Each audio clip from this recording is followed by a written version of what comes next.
well into Georgia territory. They're into Georgia territory at this point. They're just chunking away. And then all of a sudden, Bryce Young throws a lame duck pass that's picked off by Keely Ringo, who is a freshman, mind you, a redshirt freshman at Georgia. He returns it for 79 yards, and that is all she wrote. That sealed the game. And at that point, you see Stetson Bennett breaking down, crying. You see players crying. You have Georgia fans crying. And it was such an outpouring of emotion. Actually, even the coaches were in on it because one of the mods was at the game reporting for RCFB.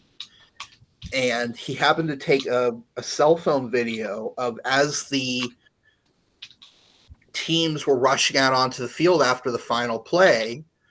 All of the assistant coaches in the booth, in the press box, came like rushing out, sprinting to get to the elevator to make it down to the field. But then it was, I know it's still an SEC victory, but the true underdog really won here. Pun intended, pun not intended, actually. Get it? Underdog? Oh no, I got it. Yeah, you have to put that Georgia drawl to it. Underdog. Dog. So that was it was cool seeing history because again, you know, a lot of these coaches, some of these coaches were not alive the last time Georgia won a national championship. 41 years. So, it's been a long time. And Athens, Georgia, that's where the school is, just absolutely went bonkers. So it was cool to see that outpouring and reaction. And honestly, you don't really feel bad for the Alabama fans because Fuck them. they've won 6 Just like national the Dave Chappelle meme. Yeah, because fuck them. That's why. Because they've won 3 just college football playoff national championships and 6 under Nick Saban, dating back to 2009. It's like, all right, enough. You've won. We get it. Stop winning so much. But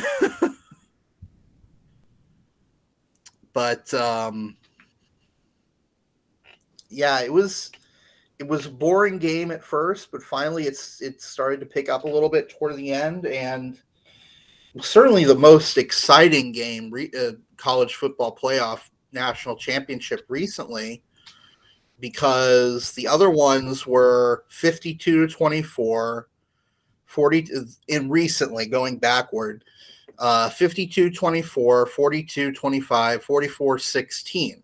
That's the last 3. The only one previous, there was a stretch prior to that. It was relatively close. You had a 45-40 win in 2015, a 35-31 win in 2016, 26-23 in 2017. But then the last 3 years have just been total shit shows of blowouts. So it was cool to see one that finally had you watching to the end as opposed to tuning out at the half. I know a lot of people tuned out at the end of at the half of the game last year. By that point, even us in the press box are just kind of like, so yeah. But yeah, it was a good ending to a chaotic season. It was really chaotic for pretty much the entire season. So, but let me say this though, something really cool came out. So on January 6th of this year, they announced the locations for the 2025. I hate this. The game for the 2024 and the 2025 seasons. So the games that will be played in 2025 and 2026. You follow? Yes. So 2023, or actually, so 2023, so next season is going to be at SoFi Stadium. The 2024 game is being played at NRG Stadium in Houston, and then 2025 game is going to be at Allegiant Stadium in Paradise, Nevada, not Las Vegas. But then they're coming back to Miami in 2026. It'll be the first venue that's been repeated in the college football playoff. But supposedly the reason is they kind of wanted to make it up to Miami because the game that they hosted was in 2021, the COVID affected year, where you can usually fit about 65,000 people into the stadium. And the college football playoff is essentially a guaranteed sellout. But they were only able to they only held less than 15,000. So you're looking at about 25% capacity at the stadium.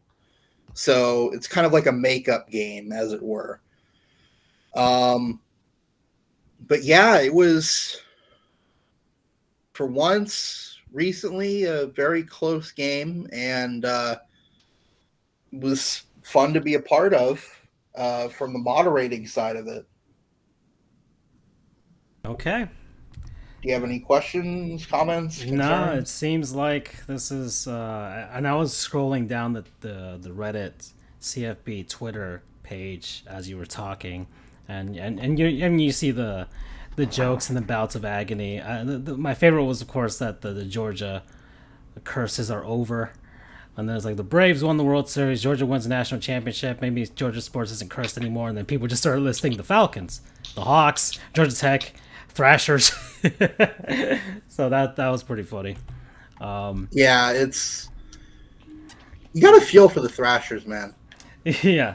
So, but yeah, it seems like I guess Georgia sports is doing all right for now. So that's, but now people are like, what's the most cursed state now with regards to playoffs and stuff like that? Teams that have professional sports and things like that. Because I mean, we're done well enough here, at least this millennium, I think, and at least here in Florida. With I mean, if you want to count the entire state, you can. You got 2001. You got the Canes, and the Gators had 2. The Seminoles got theirs as well, and UCF. Would you count city-wise, like sector, like Buffalo? Ha! Because Sabres and Bills. Yeah, well, yeah, Buffalo is rough. Buffalo is rough right now. Minnesota's been pretty rough as well. Twins haven't won since 1987. The whole 1991, sorry. The whole state of New York has not been doing great recently. So you have the Knicks. Well, the Yankees won in 2009. That was the last thing. And are you counting finals appearances? Because then you have the Mets in 2015. That's the only contingency. If you're not counting those, then I am. New York could be in contention. But then the Giants also won in 2012 as well. Yeah, the New York Giants. They're in New Jersey. But they're not the New Jersey Giants. They're listed as the New York Giants. It seems like the Giants and the Jets someone are kind of actually like an is exception. suing the Jets and Giants over the name because they're not the New Jersey Giants, even though they're located in New York. I think they have some sort of, I don't know, there's some sort of handshake agreement between them and the state of New Jersey. I don't know what's going on there. there was something about it that to have as far as the names and stuff. But Minnesota's doing pretty bad. I guess the state of Washington with no, it's the Seahawks won. That's right, they did win something. Let's see, Texas. We can't say Cleveland because of the Cavaliers and the Astros is not legitimate. Oh no, but they've had the Spurs. Spurs have done a lot of stuff. So being the Spurs itself is fine. Yeah, Spurs. New Orleans. No, they got the Saints actually won something. That's right. Saints Chicago. So I guess to say Illinois. No, well, the Cubs. The Cubs finally won. Remember? Oh yeah, I forgot. Cubs finally won. The Blackhawks had their run. That's as well. Right. Yeah. So the White Sox also got a thing, not too far back. Actually, no, it's far back. It's 2005. Sheesh. North Carolina. I kind of like Minnesota though because Timberwolves have been perennially trash. I think so. Maybe not North Carolina. Vikings don't do anything. DC Nationals finally won. That was a thing that happened. Cavs finally won for Cleveland. Cincinnati, Bengals are number 1. The Reds haven't won since 1990. But you're going the state of Ohio. This is the hard part. Oh yeah, the whole state. Yeah, because we have the whole state. Yeah. The state of Michigan. Well, the Pistons. Having to pay John Harbaugh is good enough. Pistons and the Red Wings. Pistons. Yeah, the Red Wings. So long with the Pistons. The 2000s was the Pistons and the Red Wings doing something. The Tigers tried. And then having the Lions is not great. Having Lions doesn't really work well. I mean, maybe Tennessee, because Memphis has never made a finals. The Predators lost once, and the Titans haven't made it in this millennium. So you can't say anything about Utah. So and the Volunteers are awful. Vanderbilt's but we're gonna change it, boys. Tennessee's we're gonna change it. We're changing it, guys. Okay, we'll see. 1 seed to get eliminated by the Pittsburgh Steelers. I already know it. We'll see. And John Morant's doing some pretty good things with the Grizzlies, and the Predators are in first place. I don't know. Maybe this is Tennessee's. Maybe 2022 forward is Tennessee's time to shine. You know what's weird? And they might get a major league franchise. Who knows if. I will take the Titans winning it this year instead of the Yankees getting it if baseball ever comes back. Miami, it's not there, unfortunately for us. Yeah. We just concede that. The Heat and the Panthers. Come on, please. Especially the Panthers. Just one. The Panthers just need one. They need a token championship. That's it. That's all. With the Heat, the injuries concern me. But I mean, I don't know enough about hockey and what's going on now. Now that the thing is with hockey, it's a crapshoot once the playoffs start. It doesn't the regular season. They could do fine in the regular season. It's all about seeding, but even then, it's really hard. It's really hard. I mean, we saw it before with the Lightning losing the Blue Jackets. I'm expecting Lightning just to kind of have like a triple. Heck, the LA Kings were an 8 seed going in, and they won a whole championship. So it's not. It's really a crapshoot for the most part. It's less definite in hockey than in the other sports. Okay, all right, guys. Let's see. Oh wow, we're doing well on time today. We're doing very well on time. I guess I can. I can rattle off the scores on the score crawl on the bottom there. Holy crap! The Lightning are spanking those Sabres. So you better hope the Bills win, Buffalo. It's 5-0 right now. The Panthers are spanking the Canucks right now, 5-1. That's still going down. That's great. The Blackhawks are up on the Blue Jackets, 3-1. The Avs are losing to the Predators, 2-0 at the moment. And I think Carolina and Philadelphia have their game postponed, probably due to COVID, most likely. That's same thing with the Islanders and the Flames. It's all kinds of stuff, weird stuff happening with the suspended games. And then Toronto plays the Golden Knights tonight, later on. Okay, NBA, Minnesota and New Orleans, 56-58 right now. New Orleans is up. Bulls are beating the Pistons, 59-49. That's going to be happening. The Penguins are in Anaheim, so Battle of the Birds over there. Denver versus the Clippers tonight. Right now, 112 to 112 between the Thunder and the Wizards.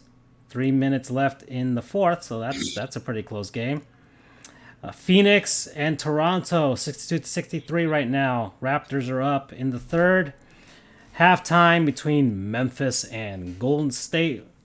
Grizz are up 59 to 51. Okay.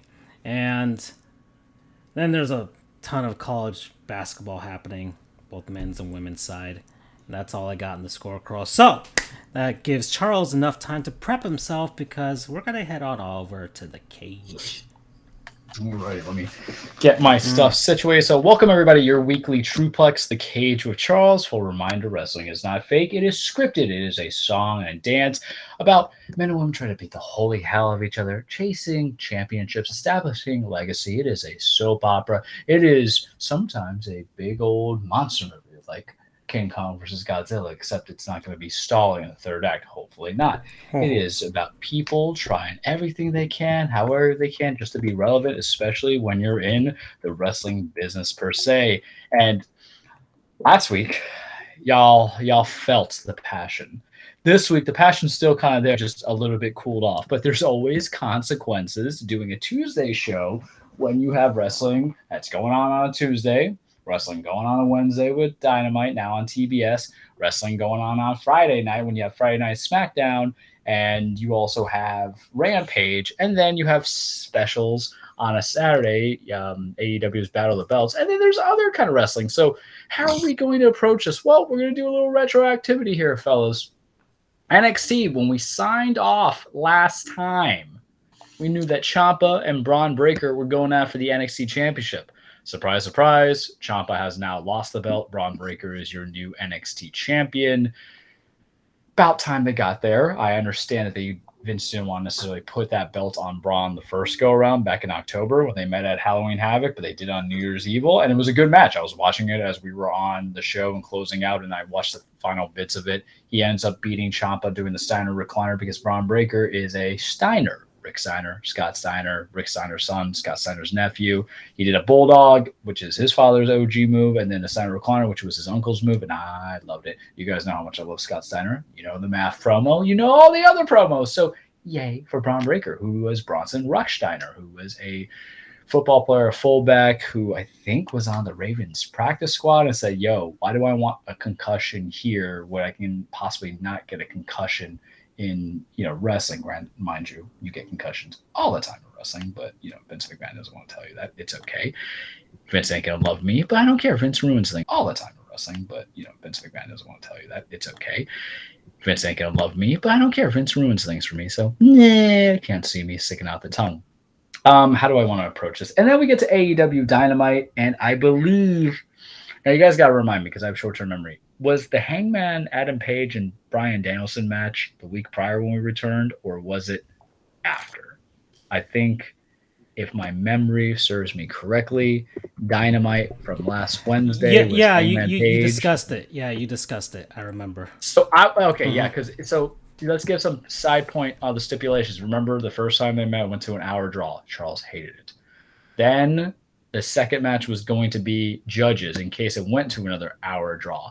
I watched that match. That was a good-ass match, fellas. I don't want to say things are match of the year, but the beautiful thing about AEW Dynamite is you're going to get high-quality level matches on free TV.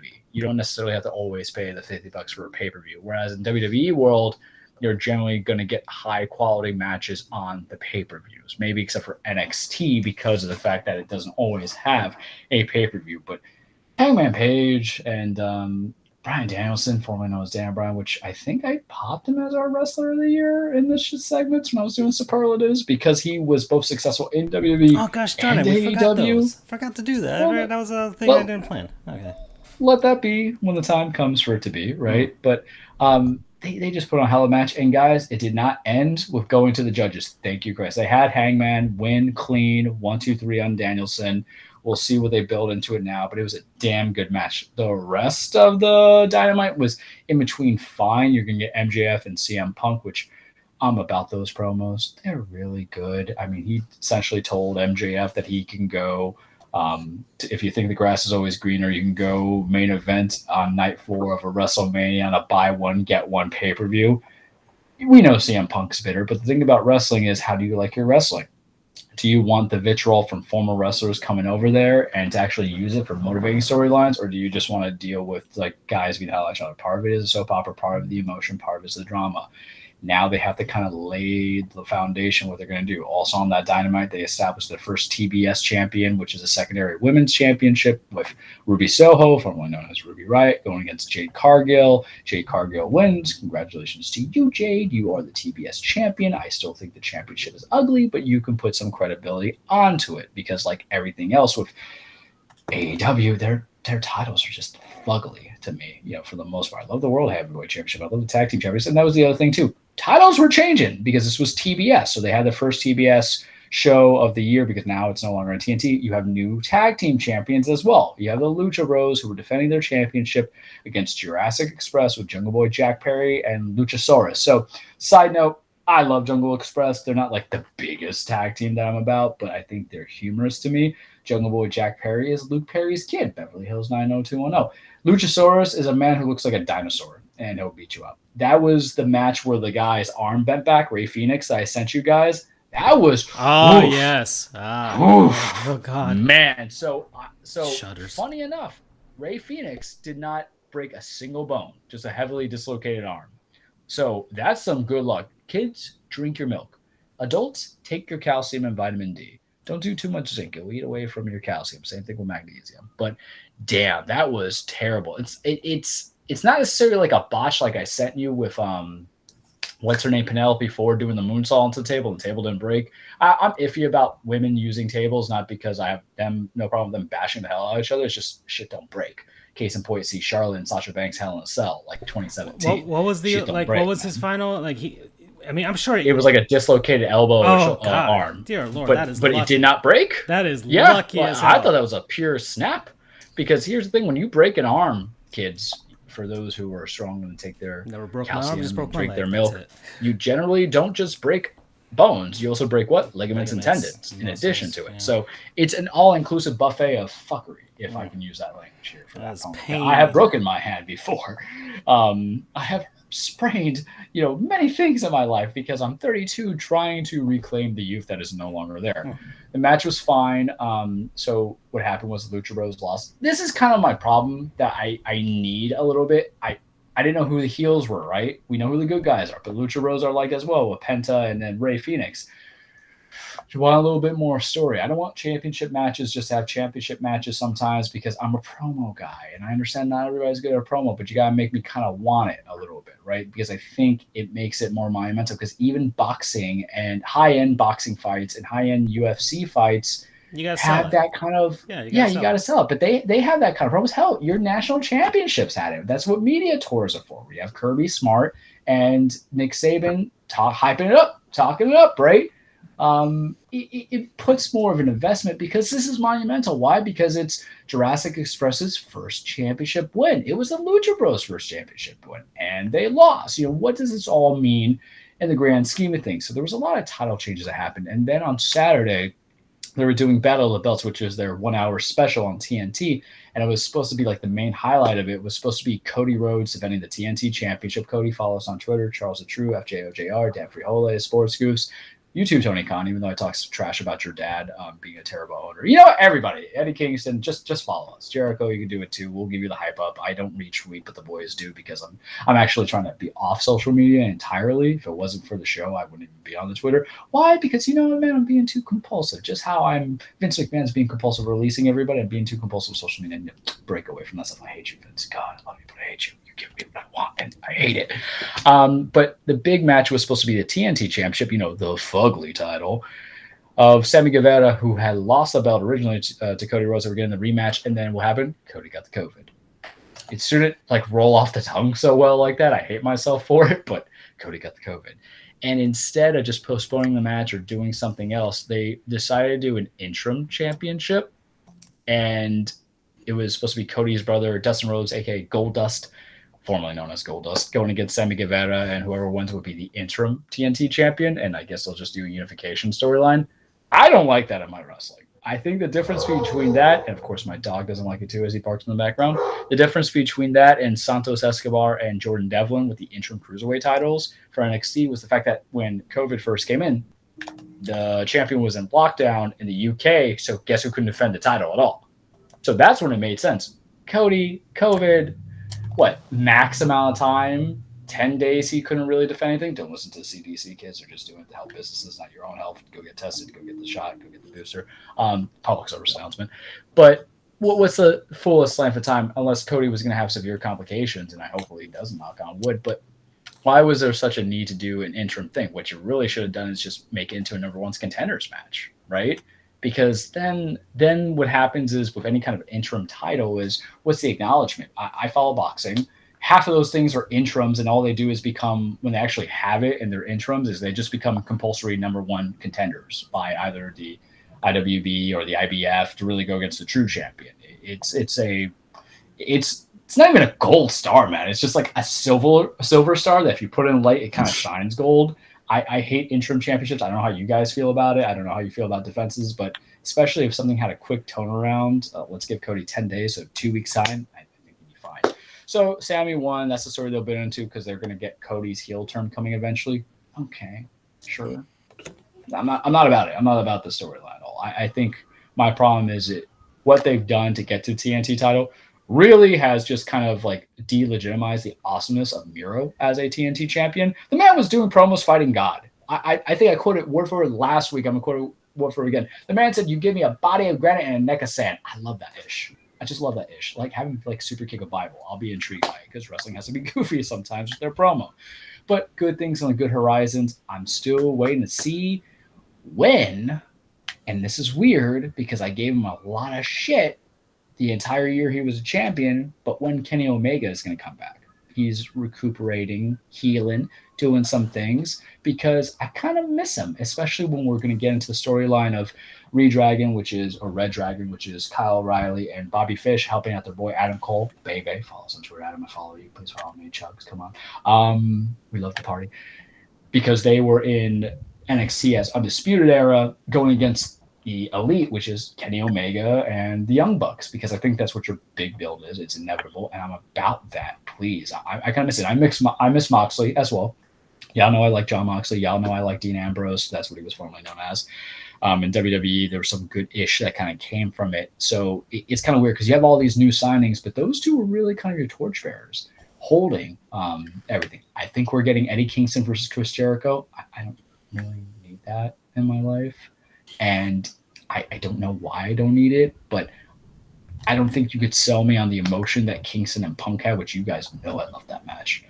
But AEW is on the good up and up. You know, there's some good stuff coming in. I'm sure they'll get a couple different signings. Now, let's get to what really matters here. Impact's going to get a little bit of shout out for two reasons. One, as you know, you guys know, Ring of Honor basically is in shutdown until April, allegedly. And they're going to have Ring of Honor Supercard, so there was a lot of Ring of Honor talent that it was basically laid off and dismissed.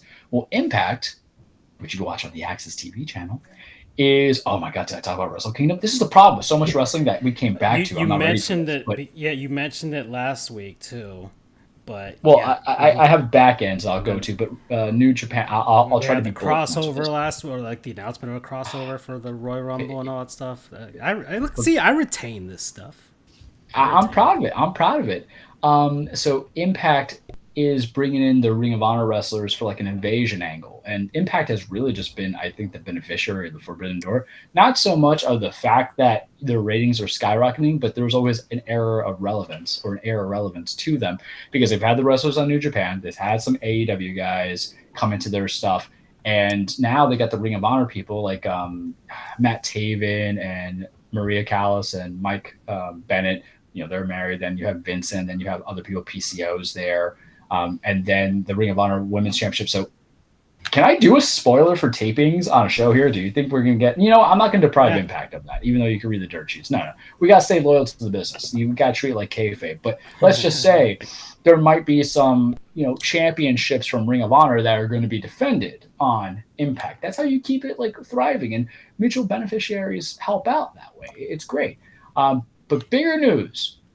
WWE has a Royal Rumble. I think it's January 29th. The women's roster is very thin, but what did they announce? Mickie James, the Impact Women's Champion, former Mickie James, who was with WWE, is going to be an entrant to Royal Rumble. So they're actually having a current champion that's on a different promotion, even though Mickie is allegedly a free agent, but she is the champion for this B program, going to be in the Royal Rumble. So I was like, good on Impact. That's how you kind of they even retweeted you something here in the back. Like in the last 12 months, they've worked with AEW, NWA, New Japan, AAA, WWE, and Tomorrow Hard to Kill, Ring of Honor. So yeah, I mean it's smart business because they were sorry. Yeah, they were redoing that, and I think people were like, "Oh, Vince usually doesn't want to acknowledge people, but Vince did that stuff with WWE and ECW back in the day before the mergers and the buyouts."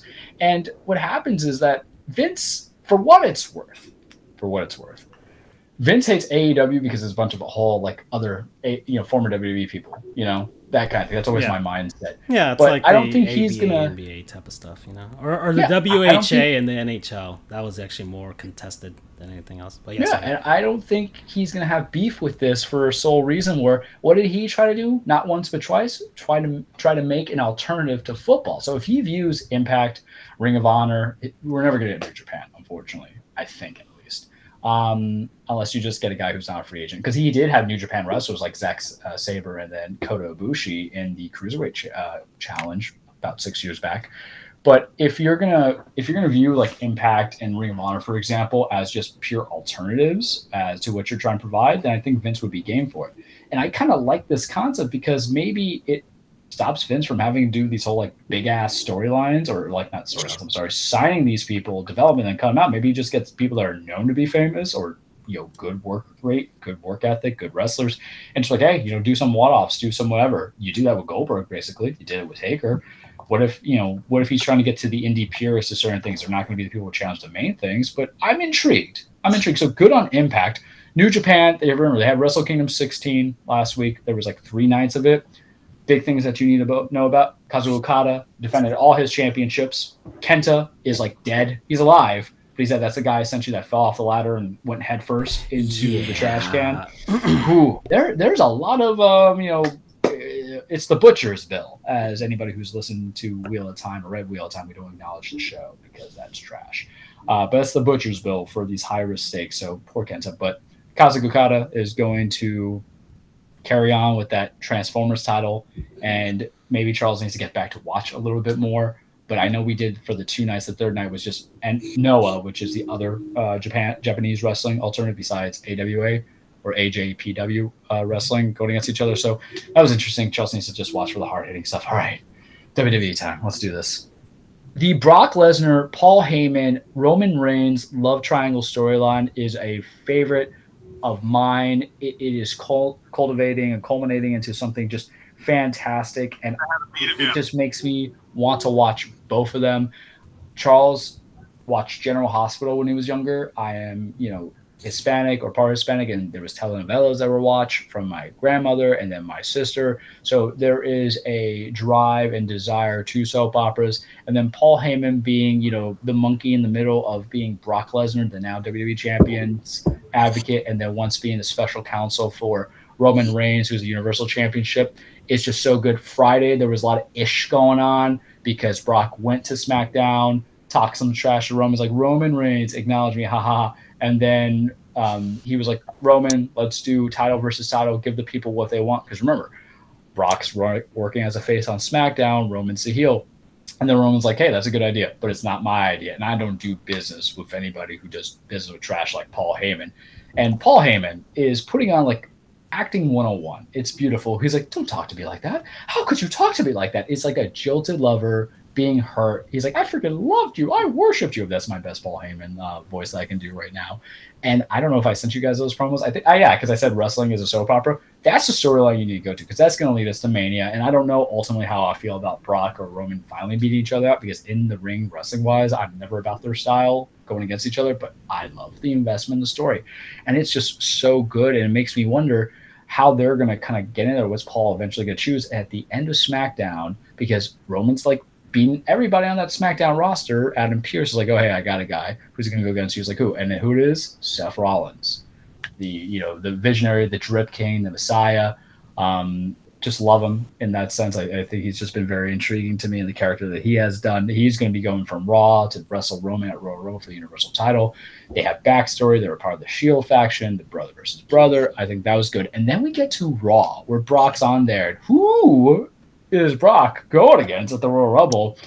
The Super Titan of Beef versus the Beast of Beef, Brock Lesnar, Bobby Lashley. And now you're getting Brock as a heel against Bobby Lashley. And are we getting the Bobby Lashley face turn that we get? Because on Monday, Bobby's like, for 20 years, you've been ducking me. And then Brock, he's just having fun with this character. You can tell he's like, I don't even know who you are. You're a Brock Lesnar wannabe. He goes, he did a knock-knock joke. He's like, knock-knock, who's there? Bobby who? And he's like, exactly. Drops onto Paul. I was like, holy shit, this is some good, compelling stuff. Because now, on one end, for Brock's storyline for the future with him and Roman, it's like the battle of Paul Heyman's loyalty and soul, really. And the fact that Brock just wants to beat up Roman and Roman's cheat out. On the Brock Bobby line is Bobby just wants to beat up Brock, and the title just happens to be there. I'm like, oh boy, like I'm about this beef. I don't know how that match is going to be, but because we've never had that match, and I got a little sample of it at that day one pay-per-view, I'm more invested in that. At the Royal Rumble, I have my predictions. Side note, my RKO prediction of, or not RKO, but RK Bro, real prediction winning the Royal Rumble might go out of the trash because on Raw, the tag titles changed to Otis and Chad Gable. Congrats, guys. Taking it from Riddle and Randy Orton, so they might push that earlier than expected, but whatever. I don't write everything. Vince doesn't listen to me anyway. But look at those men. Look at those gods, those titans, the Titan of Beef. Like, if you've ever been to Wendy's, there's Son of Baconator and there's Baconator. Well, this ain't no Son of Baconator. This ain't even Baconator. You know what this is? This is a Baconator meal where you ask for a large, soda to come with it, large fries, but you ask them to do the specialty fries that they do in addition with it. This is like the quad patty, but it's in two men as opposed to a fatal four-way. This is everything I need to be. You think Dave's double, Dave's triple? Whew, buddy, you ain't gonna make this. I'm trying to figure out who's going to lose that belt because Roman or Brock, one of them has to lose it, right? Because your end game is him and Roman at Mania. But the thing is that I think it would be a travesty if it's Seth who beats Roman and everything that was built up for that they've done for the last year and a half of Roman as a champion means nothing. Even if someone screwed it over. And the thing is, Drew McIntyre has a neck injury, so who knows when he's coming back, and it's like legit, so we really don't know. But if you have Brock just lose, it doesn't matter because you could just make it where the Usos or Roman himself just screws over Brock, and then you get Bobby Lashley as champion. Because I can't see them unifying the titles. Why? Because Raw's, being broadcast on Universal, USA, and SmackDown's on Fox. So how are they going to feel about one big title on one of their shows unless you just end the brand split and everybody's going around? But I think the logical thing to do really would just put all the women, unify the women's title, put all the women on Raw because it's your 3-hour show, and SmackDown could just be, whatever the men's championships are. IC's there right now, the Universal belt, and you can have your own SmackDown tag title, and then Raw will still keep the Raw tag title, US belt, the Women's Unified Championship, so Women's World Wrestling Championship. That's great. I can get behind that. That's how you fill the third hour instead of doing bad comedy skits. But what the hell do I know? And I'm not against, I don't hate the women wrestling. It's just the roster's so deficient right now that having two titles kind of hurts. And then Charlotte's kind of ruined the integrity of the championship. But that's just me of who Vince has booked. It's a lower number amount. I think that's the reason why. Because who they've announced that 30-woman Royal Rumble is also a lot of legends. Summer Rae is coming back. You have Lita's coming into it. Mickie James is going to be into it. It just isn't there. So you have to think about going forward. And I don't know if you're going to have any NXT call-ups coming up soon, but Royal Rumble, man, that is on my radar. Plus, you guys know I like having fun with these predictions. Look at what I did with the, with Money in the Bank. I was money on both of them. Nope, all pun intended. Screw that. What am I saying? No pun intended. I was right about Biggie. I was right about Nikki. So, the question is, how am I going to do on the Royal Rumble? We're going to be counting that coming up, man. And so also bigger news because I'm reading now on NXT. So Pete Dunne lost his match to Tony D'Angelo. So the rumor mill is that Pete Dunne and Tommaso Ciampa are going to the main roster. They're scheduled to do the main event stuff, which is airing on Hulu as their workout or their tryouts for the main roster, which scares me because the same thing happened like Bronson Reed, a few other people when they got fired. But I don't know. And then we're still playing the game of where's Johnny Gargano going? Right now he has his baby that's due eventually. So what are we going to do? What's going to happen? And also, just a shout out. I love Malcolm Bivens. He cracks me up. Follow him on Twitter. The man's hysterical. He gets me. You're my spirit animal. We love you. Malcolm Belly, I think is his Twitter name. And that's all I got for you this week in the wrestling world. In the cage. Okay. All right, guys. Well, that is it for this week. Thank you guys for joining us. I will chop this up and get this ready for listening, at least by tomorrow, I think. And then I'll try and do all the promotions and things like that. So we will see you all next week when we'll talk about, I guess, the NFL playoffs. NHL keeps rolling on, NBA rolling on, and see if baseball players want to talk to the owners, and wrestling. So that's it. Good night, everyone. Done. Bye-bye. Take care.